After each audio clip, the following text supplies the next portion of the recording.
Good morning, Janvi. That was a very difficult intro to do. By the way, don't mind the thingy on the side of my head. Just had to run in with a pencil. But no, it wasn't pencil. It was just bad shaving. On a completely unrelated note, I've had the word curmudgeon stuck in my head all night last night. Do you even know what that word means? Haven't the foggiest, but it sounds like a really good negative thing to call somebody. Could look it up, you know. Could, but, you know, I'm too lazy. So, back on topic. On Friday, I went over some of the bare-bone basics of what you're going to need to start into the world of Dungeons & Dragons. And in today's vlog, I'm going to kind of build off that a little bit and go from there. Or campaign, if you're feeling overly ambitious. It'll depend largely on how creative you feel and how much improvising you can tolerate. You have two ways you can go about this. Either a published campaign, or a campaign that someone else has written for that matter. It can be on the internet, it can be found online, whatever. Or something that you're going to write yourself. Now, as my post-edited pixelated version of myself has said, that's going to come down to a case of how much time you have, how much time you want to invest in writing all that stuff, and most importantly, how good you are at improvising in a given situation. And money. So if you're looking to save yourself a lot of time, you don't really know heads or tails of the game rules that intimately, or you want to read the script, or you don't really know heads or tails from the game rules and don't know the game world that intimately, or you want to just save yourself a lot of time, as was mentioned beforehand, pick yourself up a published campaign. Kind of like this one. This is actually one I ran in my very first experience with Dungeons & Dragons. It's basic, but it's good. It has pictures in it. They've got good quality maps. They have really good descriptions of NPCs and encounters, so you don't need to worry about elaborating too much on details. It has all that in there for you already. It's got good distribution of loot and experience per encounter, and is usually well written for an overall fun and memorable experience. Usually multiple games, it can take a while to get through these things. Keep in mind though, these campaigns are oftentimes heavily combat focused, and are really well suited for players who have a really good sense of numbers and math, who can make solid characters in their 4-player group and work well together to overcome numerical challenges. If it isn't the kind of game that you or your players want, you'll need to write your own campaign. Now, when writing your own campaign, you're going to want to stick with more stock characters, stock settings, tropes, and stuff like that. You're going to want to stay with something that's fairly easy to work with and easy to spit out information for on the fly. It's your first time, you don't want to go completely to the wall with crazy and exotic everything, unless you're that kind of playing group. In that case, go nuts. If you go with an overall atmosphere that your players will be readily familiar with, you won't need to focus as much time and effort in developing all the nitty-gritty details while you work on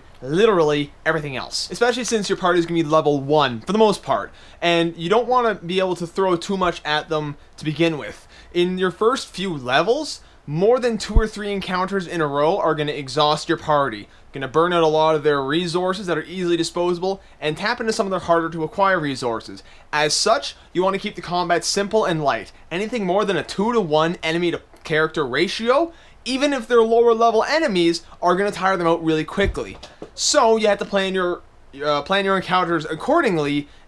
Don't send them off to save the kingdom right away. Saving a village or settlement, though? Oh yeah, save a village or a settlement. 100%, go for it.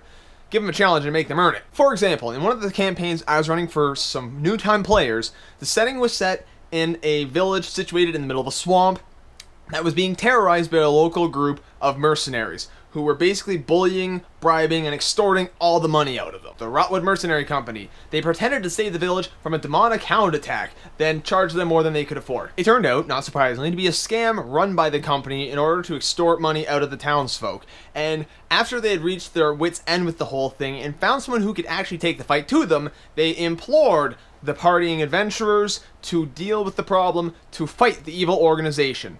A very basic plot that we can all get our heads bent around, and in a fairly easy to visualize, kind of decrepit looking environment. At the end of it, the players were given the choice to either keep the chest full of gold, that was the town's money incidentally, or they could return the gold and they would get to keep the keep, which would benefit them if they're staying in the area, but, you know, it's in a miserable swamp, so who wanted to stay? Those first few sessions were full of some good intrigue. They had to deal with some of the minor nobility in the area that was operating it. For example, the one character was a knight. He was the one who, not like the chivalrous in armor, haha, no, more like the noble title was a knight. The combats were fun and engaging, and the swamp itself provided some interesting challenges for the players to work around. They could stay on the paths, which would make for faster travel. Meanwhile, they could always go off the path and venture into the swamp, but There were all sorts of minor, nasty little surprises in the swamp. As well, it would just slow you down. As the game developed, I kind of built off of what was going on there and started making a much more elaborate plot, a much more elaborate story. What they found was something a lot more juicy, a lot bigger than they were, and a lot stronger than what they could handle. But at that point, they were invested enough in the story, they were willing to put off immediate success in favor of getting stronger to deal with the problem, even though it's snapping at their heels, so to speak. That being said though, if the players aren't having fun with what you're doing, or aren't interested in what you're offering, ask them what they'd rather do. Oh, exactly. So if the players don't want to do what you have set up for them, or you're just finding that what you're working on isn't currently working, ask them what they want to do. What sort of mission do you guys want to participate in? As a DM, you have to be flexible enough to say, yeah, alright, that's what you guys want to do, that's what you guys want to do. I want to do it too. Who knows what's going to happen? Also, another really big important detail about planning your first few sessions or your first campaign. You don't need a massive world map with lots of lore. You want to keep it fairly simple, you want to keep it easy to memorize. You're going to need the basics, know the name of the city, know the name of the top 3 people in charge. For each of those characters, you want to give them an NPC quirk or a trait, something that is ideal they can memorize. Okay, the mayor, he's got a bit of a stutter. Okay, you got a memorable character trait. Simple, but it'll help them distinguish NPC A from NPC B. This works even better if you can play that up in your voice a little bit. Act it up, ham it up, be a ham. I don't know why I'm doing this action, I'm just doing it. And as far as your encounter maps, you can have the players draw out what you describe. Oftentimes, I've found it saves both players and the DM a lot of time and aggravation just to have a map drawn up for them to use. You don't need to have it fully colored in. It doesn't need to be high detail. Kind of see here, this is a map I drew for a gladiator tournament thing the players had going on. They came in there, fought a monster in this area here. You've got a punji pit spikes rimming the floor there.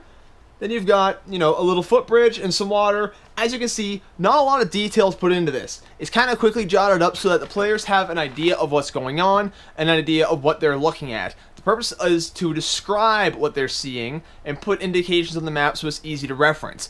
But if you're describing it with your words well enough, they shouldn't need a fancy map. A fancy map is nice. And finally, the most important thing, as a DM, you will develop your own game style and you will find a way that works best for you. I'm a very Old Testament style DM.